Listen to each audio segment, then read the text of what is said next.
नमस्ते प्रणाम हर हर महादेव। आज पीकेपी भोजपुरी यूट्यूब चैनल के माध्यम से रुआ सबसे हम आज बात करे वाला बानी।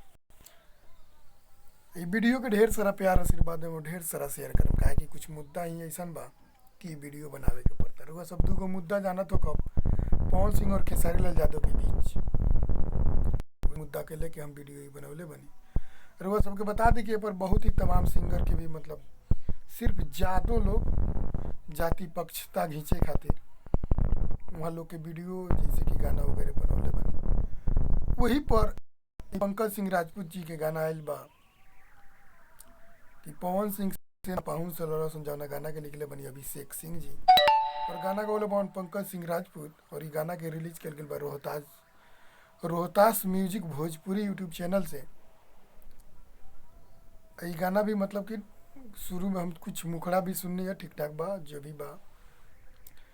वो पक्ष के भी लोग कुछ गाना गौले बा, ये पक्ष के भी लोग कुछ गाना गौले बा। तो गाना सबकर सुनी जा, मतलब ये सब गाना तो सुने लायक नहीं खे, लेकिन हम कहें कि सुनी जा।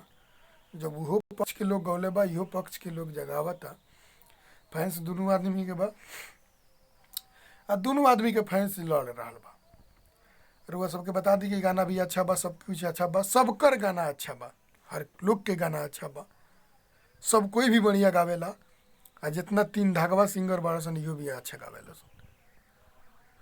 तो रुआ सब भी गाना के सुनी, ढेर सारा प्यार आशीर्वाद, सबकर गाना सुनी, जेकरा रुआ अगर अच्छा लगा तो वो आदमी के गाना सुनी।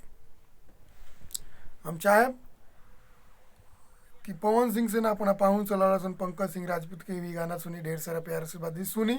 और पंकज सिंह के भी हम कितना न्यूज बनैले बनी, तो रुआ सब भी इनकर गाना के सुनी, ढेर सारा प्यार आशीर्वाद दी और शेयर भी करी गाना के, काहे कहीं कि ना करी, ये गाना के भी शेयर करी ताकि वो लोग के भी पता चले कि हाँ कोई इनका पक्ष में भी गावे वाला बा।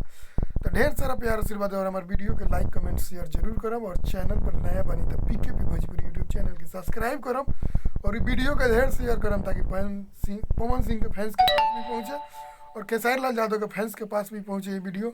तो ढेर सारा प्यार तब तक के लिए फिर धन्यवाद।